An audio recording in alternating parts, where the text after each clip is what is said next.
Because I'm judging you. I'm a judger. I fucking love to judge. I'm great at it. I have bad judgment, but I'm a great judger. I love to judge. I hate when people say, hey, don't judge, because I think, fuck you, don't take away my hobbies. It's weird, because when I think about, like, I wasn't clear what I was going to do on this set, and I had this old set list. I was just going through my notebooks.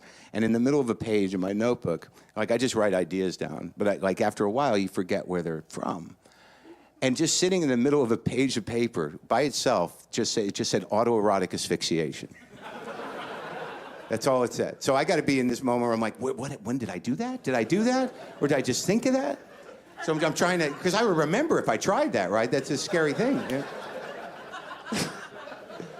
And then I remember what it was, because autoerotic asphyxiation is really a hotel room thing. Like, no one's doing that at home. Yeah, I picture businessmen leaving on trips going, honey, where's that good belt I always bring? You know, the one with the weird notch? I don't know how it happened. It's weird. Maybe the luggage. But then I kept thinking about it, and I thought, I think autoerotic asphyxiation was sort of invented in a hotel room. Because I travel a lot, and I know some of you travel. And if you ever travel alone, even if it's for one night, at some point in that hotel room, you're going to be sitting by yourself, and you're going to say, fuck, I want to kill myself. And usually when I say that, about 5 minutes later, I think, nah, I'll just jerk off.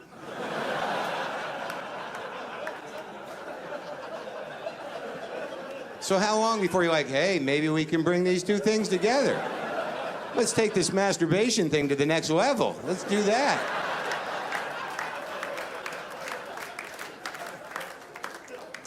But look, I'm going to share it's not a horrible, it's not a sad story, but I almost died recently. In my head, I almost died. I should qualify that. Don't Google mouth cancer images. Do you need more than that? There's more of a story to it. Should I go ahead and follow that up, or you want me to just leave it there? I just checked into a hotel in Cleveland, and I was excited. I was looking forward to my lobby waffle in the morning. There's some fellow travelers. You know the feeling when you check into a hotel, you see that free breakfast buffet area, and you eyeball that waffle maker. Some part of you thinks, hey, how bad could tomorrow be? At 9:58 tomorrow morning, 2 minutes before that buffet closes, I'm going to be making my own waffle. It's going to feel like my fucking birthday for 10 minutes. So I'm doing that. I'm setting up. I'm getting ready. I'm doing some work, getting ready to do the big work, tweeting, updating my status, putting my slightly damaged, inconsistent brand out into the world for people to appreciate. How do we justify that as work? How is that? How are we all on Facebook and Twitter? Are we grown-ups? Are we grown-ups? Are we culturally 7? Are we 7? Have you ever had that moment where you're updating your status on Facebook and you realize, holy shit, every status update should just say, would someone please acknowledge me? And then you wait it out. Like, yeah.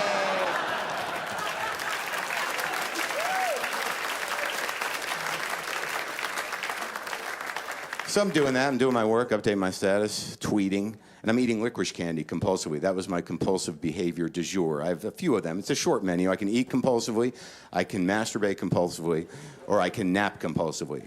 I know that sounds like a contradiction, a compulsive nap, but it's such a thing as that. And I also call them panic naps. A panic nap usually starts with something like this. Fuck, God damn it, I'm tired.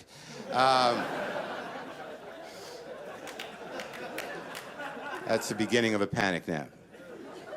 So I'm eating these licorice candies, and I feel something in my mouth that hurts. I'm like, what the hell is that? Did I bite my lip? What the fuck is that? Do I have a canker sore? What is that? So I go into the bathroom of my hotel room.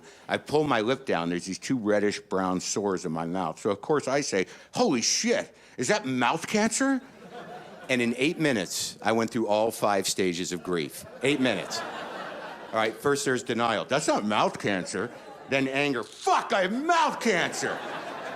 And then bargaining. God, I know I haven't been that good or really believed in you, but if you're there, could you please not make this mouth cancer? And then depression. I have mouth cancer. And then finally, acceptance. I don't need my mouth.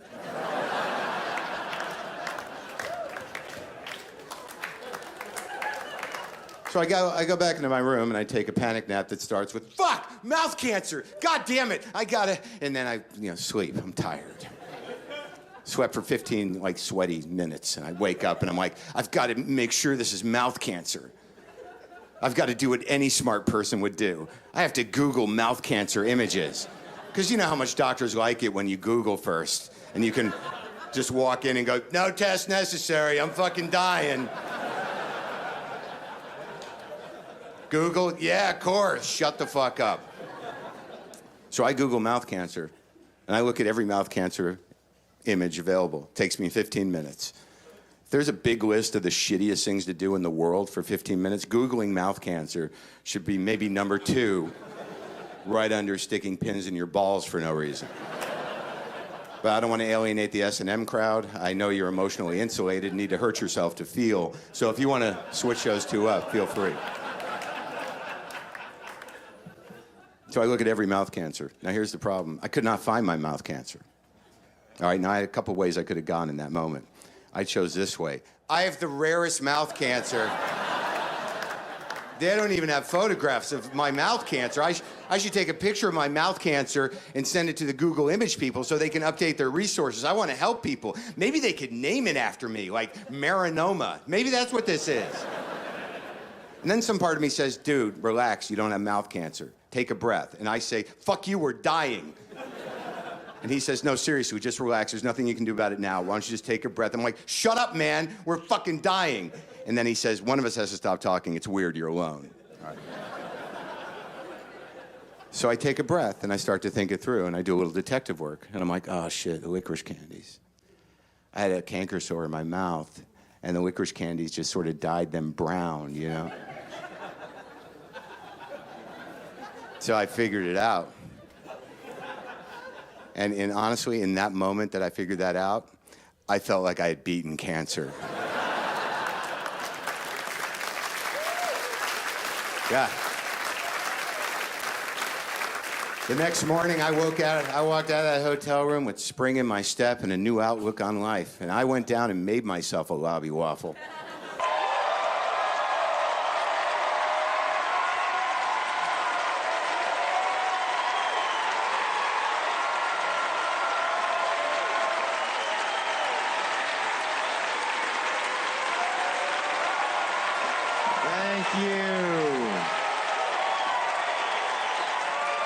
Thank you. Thanks for coming out. Nice to see you. Okay, all right. I'm happy you came. I really am. I don't know how to. I don't know how to accept the love. I don't know how to accept it, but I'm gonna try. So I got this weird thing in my head. I'm sort of a mid-level celebrity. That's how I see myself. Mid-level. Not complaining, but I know where I'm at. I could be walking down the street, and 3 dudes could be walking towards me, and one of them will be like, holy fuck, Marc Maron. And the other 2 are like, no, I don't know that guy. I don't know that guy. Now, look, I'm happy the one guy likes me, but what I've learned over time is that I don't really have to stand there while he tries to explain who I am to his friends. That's not a great few minutes for me. Not great. When I'm standing there and he's saying, you don't know anything this guy's done? How is that even fucking possible? I mean, he's been doing it like 35 years, right, Maron? Yeah, about 35. It's been 35. Yeah, like you never listened to his CDs or the podcast or his own show or Glow or the specials or nothing? And the guys are like, no, we don't fucking know this guy. And that's when I'm like, I'm gonna go, I think. I think I'm gonna walk away from this because I didn't work 35 years for this feeling. Not great. And your friends are kind of assholes, am I right? The guy's like, yeah, they are, but they're my bros. But look, man, I don't have to hang out with them. I can hang out with you, Marc Maron. And that's when I'm like, I don't fucking know you. I don't know you or the people you're with. But, you know, we hung out. The 3 of us spent a little time together. I showed his friends some stuff on my phone and me doing stuff. And I think they're on board. I think I pulled them in. Got a couple of newbies. Did a little missionary work is what I did. I just don't know. I don't know anymore. It's my job to think of funny things, to sit around and think of funny things. And a few weeks ago, I was sitting on my couch, and I realized, like, I just don't know. And then it went from there to like, what do I know, actually? What do I, and then it went from there to like, do I really know anything? Like, how much do I really know? And you got to be careful with this type of rabbit hole within your own brain, because it can go quickly to like, do I even exist? Which is sort of sophomoric. But usually at that moment, I always look at my cat Monkey and I go, well, Monkey's there and he's looking at me, so I'm here. So Monkey's always the philosophy killer. I can always rely on him for that. But if you really think about what you really actually know, it's only a few things, like 7 things maybe everybody knows. The rest are just patterns you call a life. But like, if you actually made a column of things you're pretty sure you know for sure, and then made another column of how you know those things, most of that column is like, nah, some guy told me. You know, it's not sourced material. It's clickbait and hearsay. That's all. Goes into the head, locks onto a feeling. You're like, that sounds good. I'm going to tell other people that. And that's how brand marketing works, and also fascism, we're finding. So, what is the point? The point is, like somebody, like, I don't know, look, I take vitamins, all right? I take them every day. I take vitamin B, vitamin C, vitamin D, and every day they're in my hand. I look at them, and in my heart, I think, these don't fucking do anything. There's no way they do anything. I know they don't do anything, but other part of me believes that they do. You can actually believe something that you know is bullshit. It's a problem. So now, man, I take them every day because, you know, I'm afraid to die, and I think it's going to give me a leg up. That's why everybody takes them, right? It's gotten to the point where if I don't take them, I've actually driven back to my house to take vitamins I know don't fucking do anything, because I believe that might be the day I get whatever it's going to be that I get. Do you understand? All right. I think the deeper point here is, you never know when someone's going to dump some shit into your head that's going to ruin your life, or at least change it for months, or just cause you trouble. And it could be just in passing, somebody just drops shit into your head and you have to deal with it. Like, you could just be having a day and somebody maybe you know or don't know that well goes, you taking turmeric? What? Turmeric, are you taking it? Turmeric? Yeah, you got to take that shit. Turmeric. Yup. The spice? Yeah. You got to take it. Turmeric, the spice. Yeah, man, you got to take that. The spice that you buy once to make an Indian recipe, and you never use it again, and it stains your wooden spoon, that turmeric? Yeah, you got to take that shit. I do? Yup, for what? Inflammation.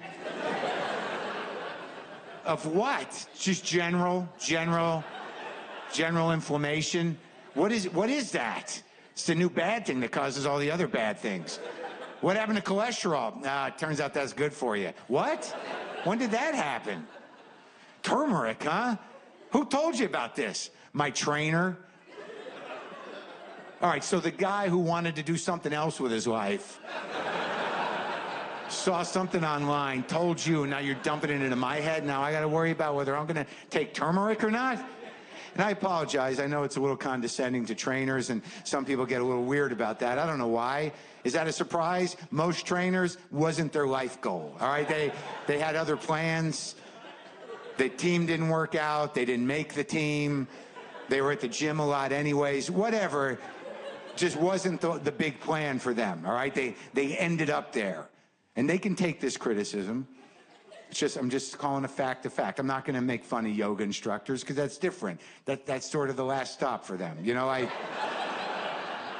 you want to be nice to them. You don't know how they got there. It's probably a harrowing tale, but you know, you're kind of grateful they made it to wherever they are, and you know that you being in their class is as important to them as they are to you. Like, if it doesn't work out for the trainer, I'm sure he's going to figure out something else to do. The yoga instructor, we really don't know where that goes. You know, back to the turmeric guy. As he's walking away, he's like, oh, yeah, if you're going to get the turmeric, make sure you get it with black pepper in it, or it won't activate. Now, right there, doesn't that make you go like, that sounds like bullshit to me a little bit? Am I that big of a sucker that you think I would believe that? Where's the science on that? That sounds like a couple of vitamin hustlers sitting over a mound of wholesale turmeric with a bunch of empty gel caps. One guy going, I don't know, man. I don't think we can move this just like this. It's just a spice. I think we got to add something. Yeah, like what, boss? I don't know why it's a 30s movie. I don't know, maybe another spice? Yeah, like what, maybe pepper?